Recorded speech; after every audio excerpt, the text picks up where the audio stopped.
หันธรรมยังพุทธาภิกขุติงกโรมาเตโยตุ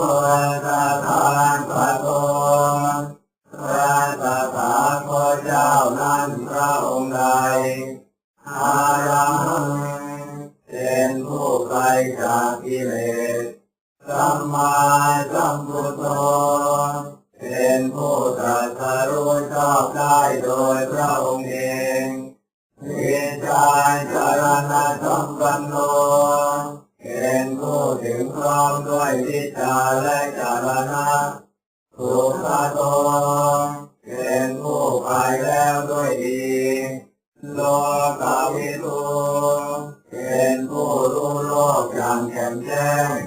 อนุตตรปุริสธรรมสารถิเป็นผู้สามารถฝึกบุรุษที่สมควรฝึกได้อย่างไม่มีใครยิ่งกว่าสัทธาเทวมนุษย์นังเป็นครูผู้สอนของเทวดาและมนุษย์ทั้งหลายพุทโธเป็นผู้รู้ผู้ตื่นผู้เบิกบานด้วยธรรมภควา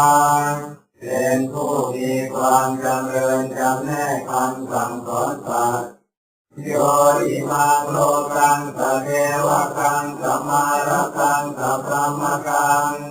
สัพพมนาคัมมณิงกัจจังสเทวมนุสสะสยังอภิญญาสจิกัตวาภเวเทติพระผู้มีพระภาคเจ้าพระองค์ใดได้ทรงทำความดับทุกข์ให้แจ้งด้วยพระปัญญาอันยิ่งเองแล้วทรงสอนโลกนี้พร้อมทั้งเทวดามารพรหมและหมู่สัตว์พร้อมทั้งสมณพราหมณ์พร้อมทั้งเทวดาและมนุษย์ให้รู้ตามโยสัมพังเทเสติพระผู้มีพระภาคเจ้าพระองค์ใดทรงแสดงธรรมแล้วอาทิกัลยาณังไพเราะในเบื้องต้นมัจเจกัลยาณังไพเราะในท่ามกลาง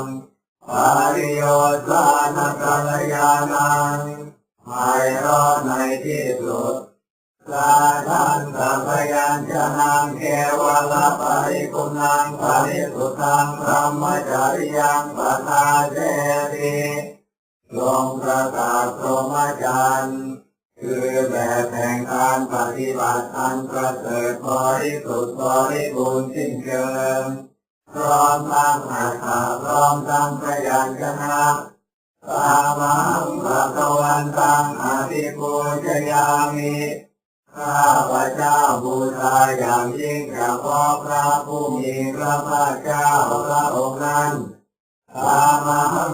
ภวันตังกิรัสสานามามิ